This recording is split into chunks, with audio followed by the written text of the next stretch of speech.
프랑스의 실존주의 철학자이자 노벨 문학상을 수상이 확정된 후에도 수상을 거부했던 탁월한 작가이기도 했던 장폴 사르트르의 희곡 중에 가장 뛰어난 작품으로 알려진 작품이 No Exit, 출구가 없는 방이라는 희곡입니다. 이 희곡에는 3명의 주요한 인물이 등장합니다.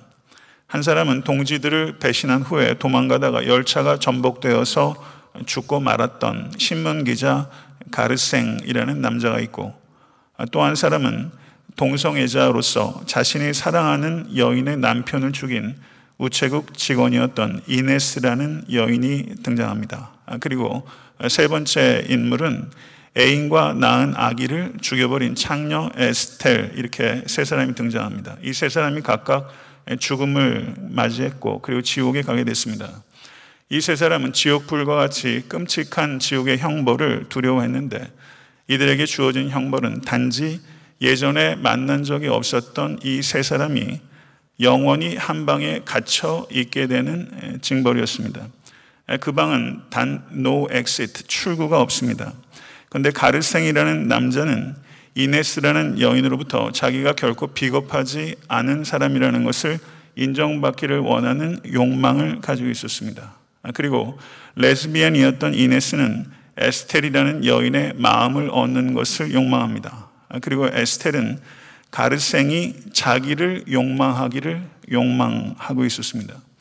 장폴 사르트르는 이 출구가 없는 방이라는 희곡을 통해서 결코 채워지지 않는 엇갈린 욕망을 채우기 위해 빙빙 출구가 없는 방을 맴도는 것, 그것이 바로 지옥이다, 이렇게 말을 하려고 하는 것이죠. 미국 드라마 중에 슈퍼내추럴이라는 작품이 있습니다. 제가 본 적은 없지만 그 내용을 기사에서 적은 것을 보았는데 의미 깊기 때문에 제가 좀 이야기를 하려고 합니다. 슈퍼내추럴이라는 작품에 지옥을 묘사하고 있는데 지옥의 풍경이 특이합니다.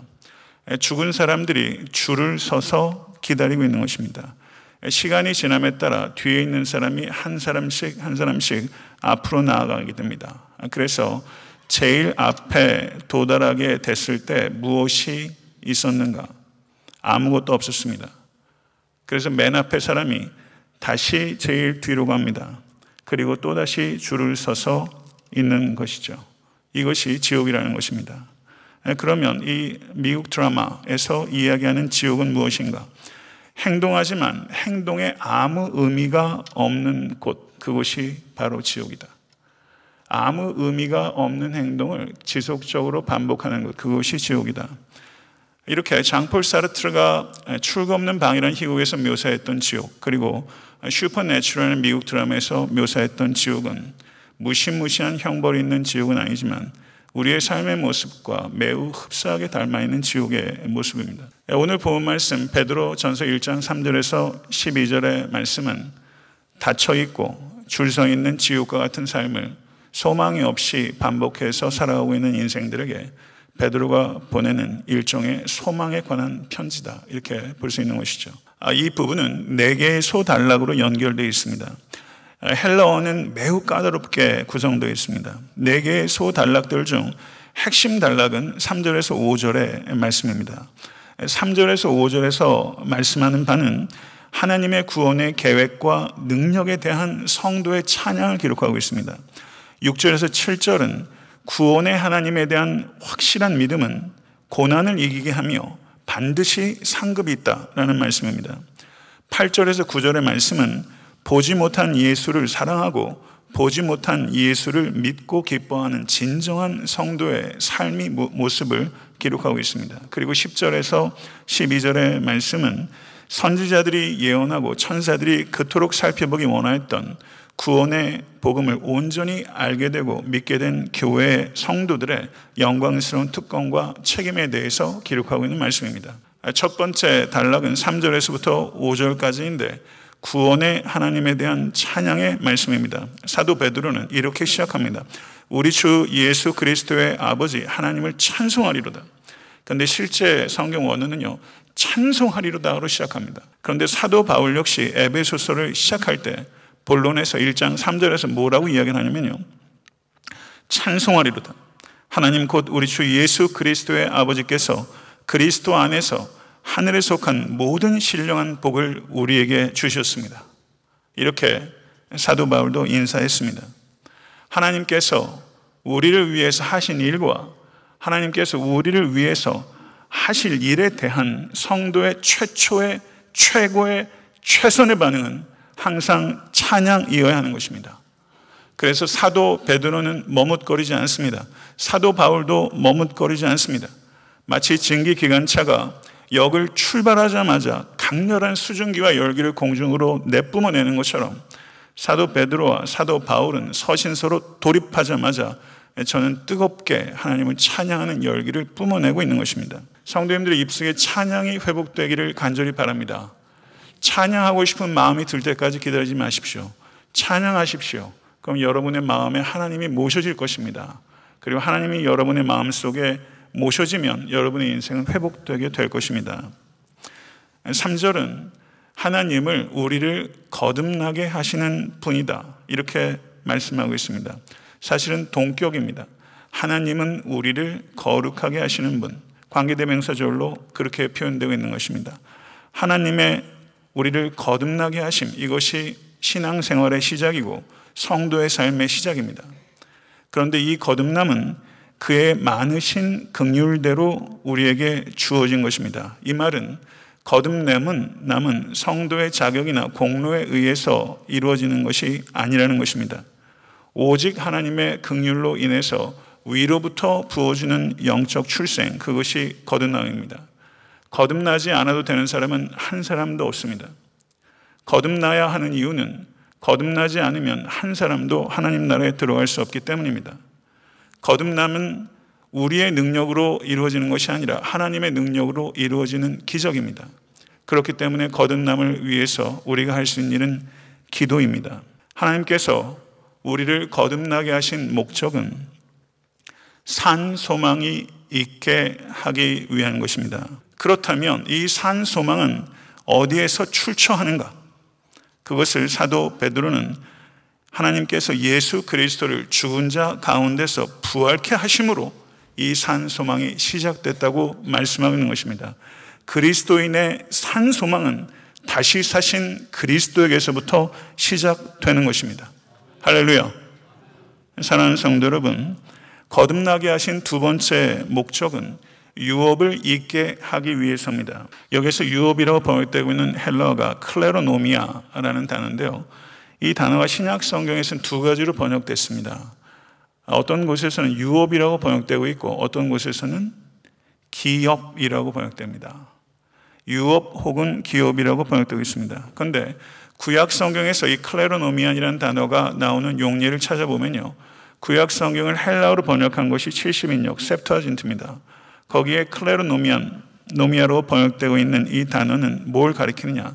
하나님께서 이스라엘 백성들에게 주시는 가나안 땅 전체를 유업이라고 말했고, 혹은 이스라엘 12지파 중에 특정한 지파나 특정한 가문에게 가나안 땅의 일부를 줄 때 그것을 유업이라고 했습니다. 그러니까 이 구약에서 이 유업은 땅과 관계되는 것이고 가나안 땅 전체나 가나안 땅의 일부를 유업이라고 했던 것입니다. 그런데 성도 여러분, 이스라엘 백성들에게 주었던 유업이자 기업이었던 가나안 땅은 외세에 의해서 파괴됐습니까? 파괴되지 않았습니까? 그들은 끊임없이 침략당하면서 이스라엘 백성에 주었던 그 가나안 땅, 그 유업은 파괴됐고 백성들의 죄에 의해서 그 유업은 더럽혀졌고 그리고 하나님의 심판으로 인해서 그 땅은 황무해졌습니다.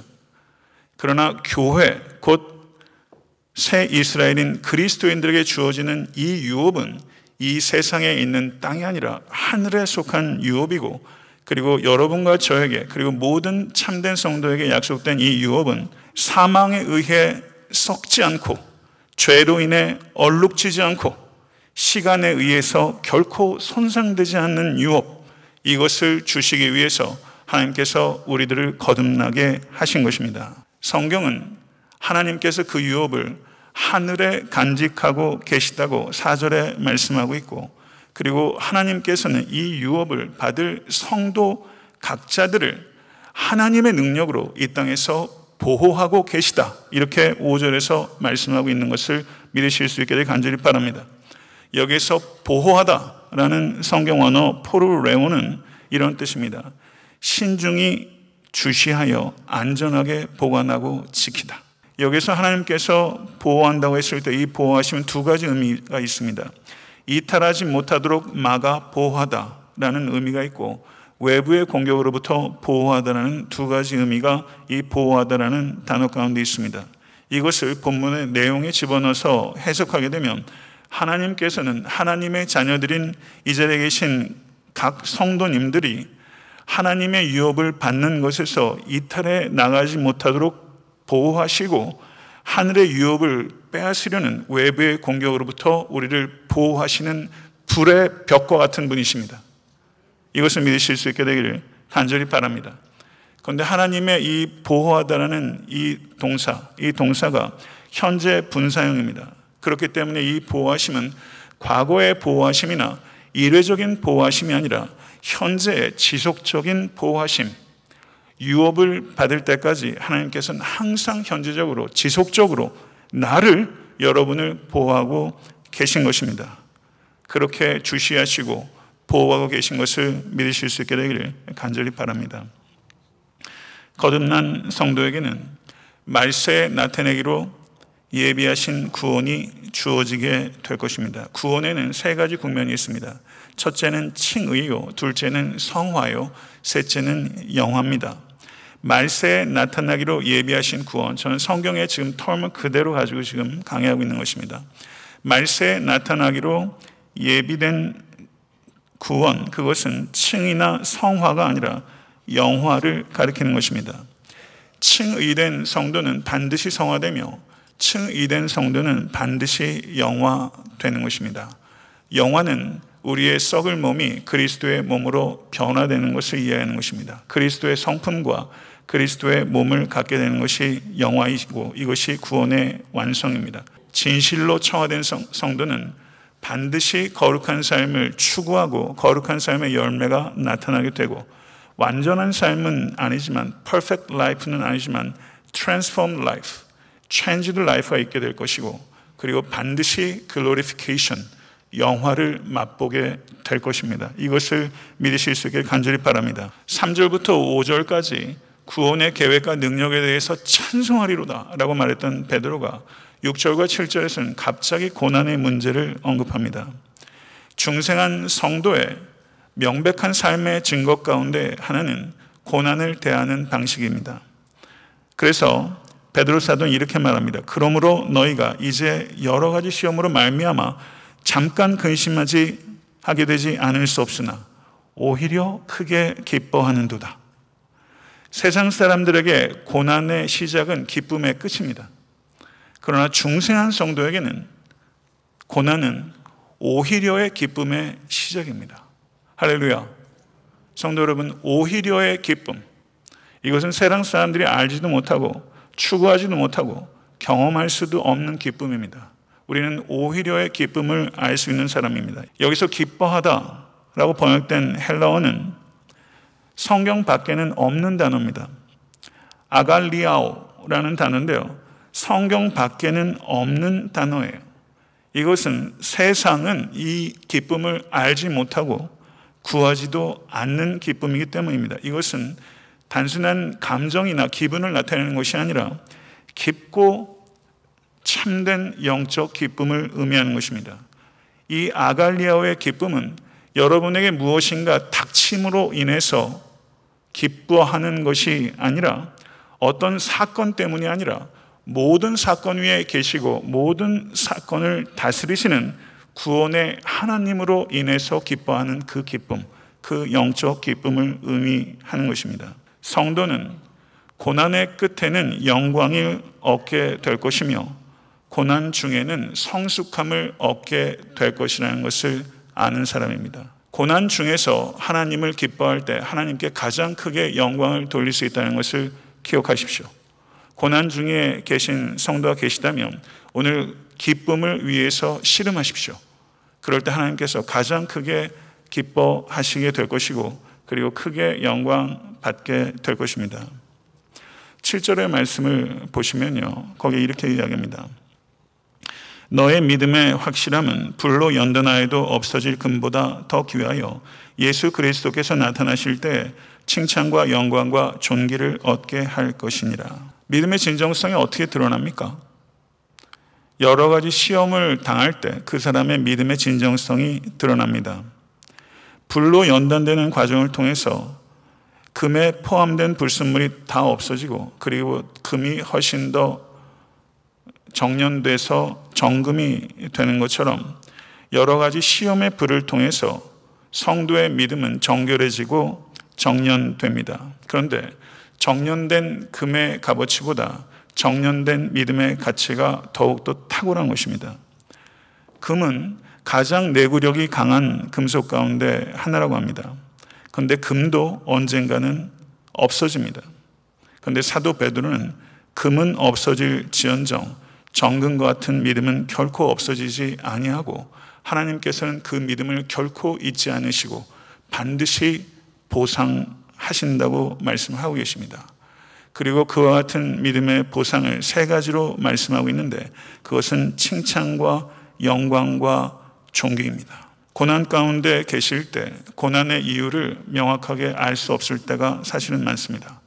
그러나 고난의 이유를 알 수 없을 때 하나님의 사랑과 능력을 알기 때문에 하나님을 한결같이 신뢰하십시오. 남부 프랑스에 세벤이라는 산막에 광야 박물관이라는 박물관이 있다고 합니다. 저도 인터넷으로 한번 검색을 해봤어요. 그곳이 어떤 곳이냐면요, Museum of Desert, 아마 이렇게 영어로 얘기가 될 수 있는 것 같은데요, 광야의 박물관. 그런데 그곳이 순교자들을 기념하는 박물관이라고 합니다.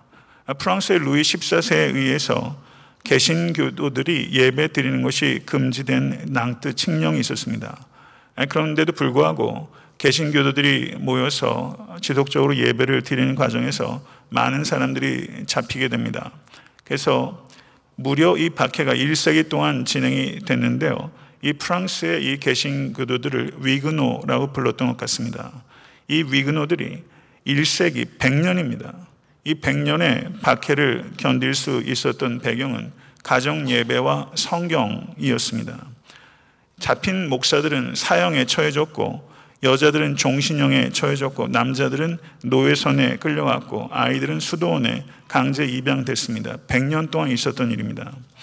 그런데 노예선에 강제로 끌려가서 긴 노예 5명이 매달려서 노예선을 젓도록 되어 있었는데 그들은 노를 저으면서 사슬에 묶여 있었습니다. 그리고 죽을 때까지 그곳을 벗어나지 못했습니다.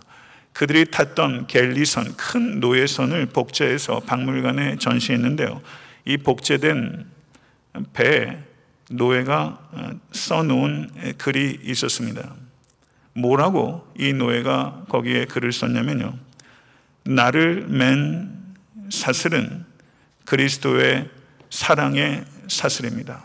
종신형에 처해진 여인이 19살에 들어가서 38년 동안 탑에 갇혀 있었는데 캐톨릭으로 개종만 하면 그 탑을 나올 수 있는데 19살의 꽃다운 아가씨가 38년 동안 탑에 갇힐 수 있었던 것은 정금 같은 믿음으로 하나님께 영광을 돌려드리기 위한 것입니다. 모쪼록 여러분의 믿음이 그와 같은 금보다 더 소중한 순결하고 귀한 믿음이 되셔서 이 세상 소풍 마칠 때까지 그 믿음 안에서 끊임없이 성장해 가실 수 있는 여러분과 제가 될 수 있게 간절히 바라고, 그와 같이 성장을 돕기 위해서 저도 부단히 성장해 나가는 목회자가 되도록 노력하겠습니다.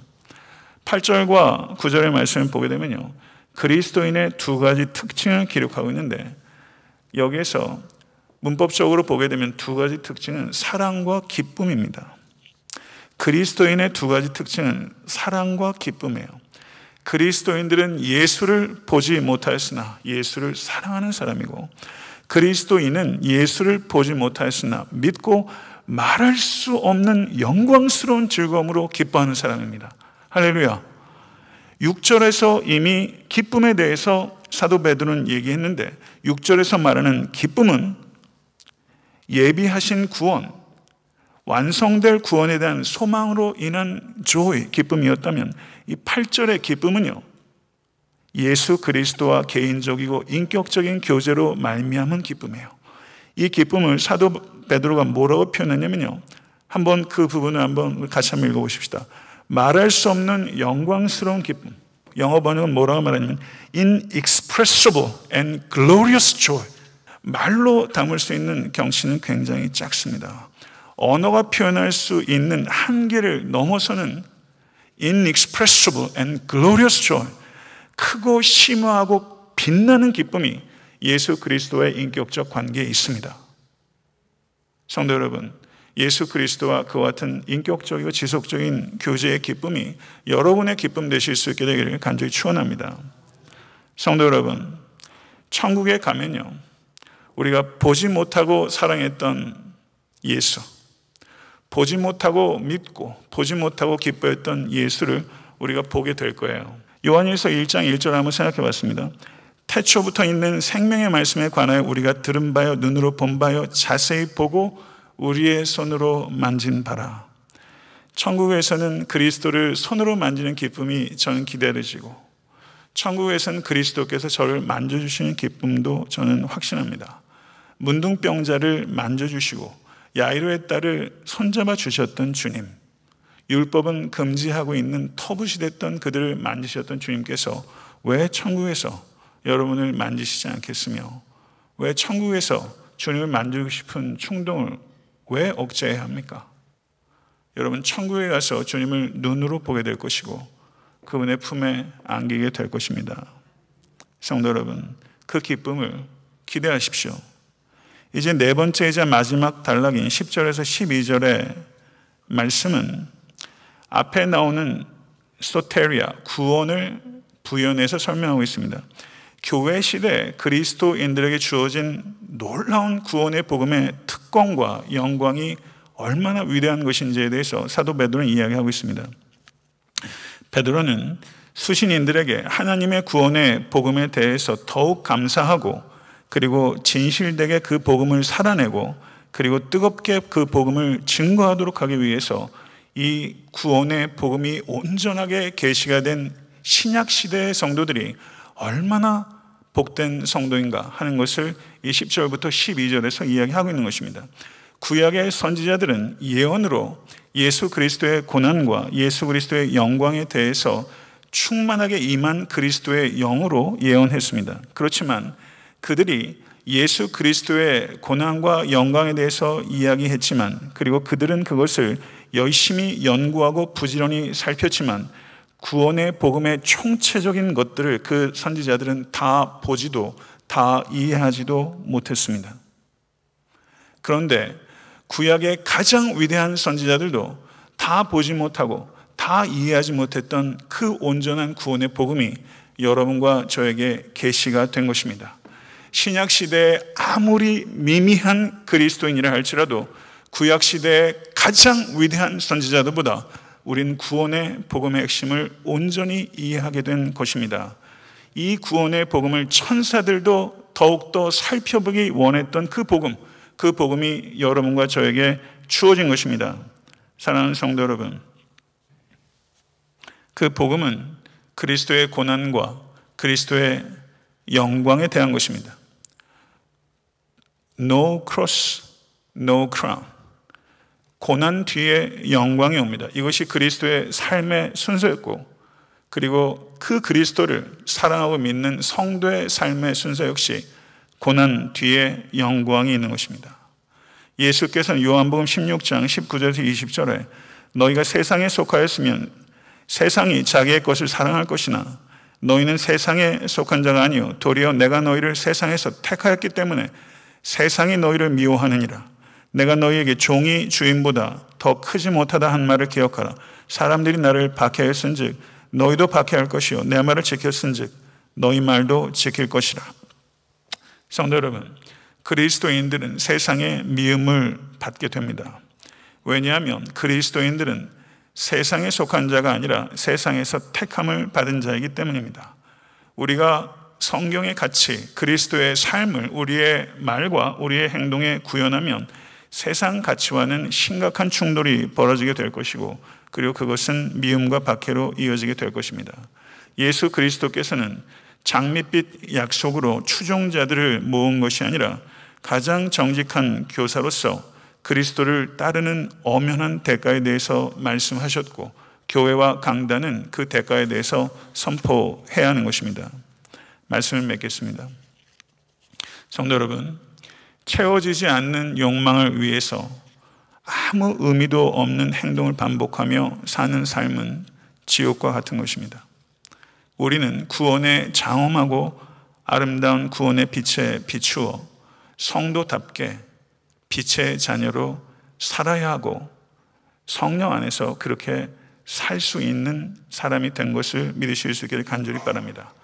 하나님께서 여러분을 택하신 것은 하나님의 많으신 긍휼로 거듭나게 하신 것이고, 그리고 거듭나게 하심으로 말미암아 하늘에 썩지 않고 더럽지 않고 쇠하지 않는 유업을 간직하고 계시고, 간직하신 유업을 여러분들이 받아 누릴 때까지 하나님께서는 여러분 각자를 주시하시고 보호하시기를 그날까지 하고 계신 것을 믿으실 수 있게 간절히 바랍니다.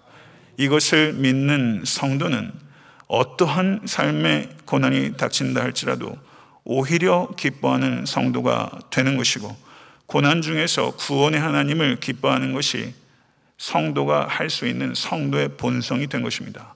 고난 중에서 기뻐할 때 그 성도는 금보다 아름답습니다. 금보다 정결합니다. 금보다 귀합니다. 그렇게 될 때 하나님께서 가장 큰 영광을 받게 될 것입니다. 고난 중에 계십니까? 하나님께 가장 큰 영광을 드릴 기회 가운데 계신 것입니다. 그리고 그와 같은 진정한 믿음을 하나님께서는 결코 잊지 아니하시고 반드시 보상하십니다. 여러분과 저는 귀한 사람들입니다. 보지 못하고 믿게 됐고, 보지 못하고 사랑하게 됐고, 보지 못하는 예수님을 기뻐하게 된 존재입니다. 이것은 inexpressible and glorious joy, 예수 그리스도와 표현할 수 없는 그리고 영광스러운 교제 가운데 더욱 들어가십시오. 구약의 가장 위대한 선지자들도 다 파악하지 못했던 그 복음이 우리에게 들려지고 있습니다. 천사들도 알기를 간절히 원했던 그 위대한 장엄하고 아름다운 복음이 여러분과 저를 구원한 것입니다. 이 복음을 어찌 더 연구하지 않을 수 있으며, 어찌 더 사랑하지 않을 수 있으며, 어찌 더 뜨겁게 살아내지 않을 수 있으며, 어찌 더 열렬하게 증거하지 않을 수 있습니까? 이 복음의 장엄함과 위대함을 가지고 오늘 각자의 삶으로 돌아가십시오. 그리고 이 복음을 연구하십시오. 살아내십시오. 그리고 증거하십시오.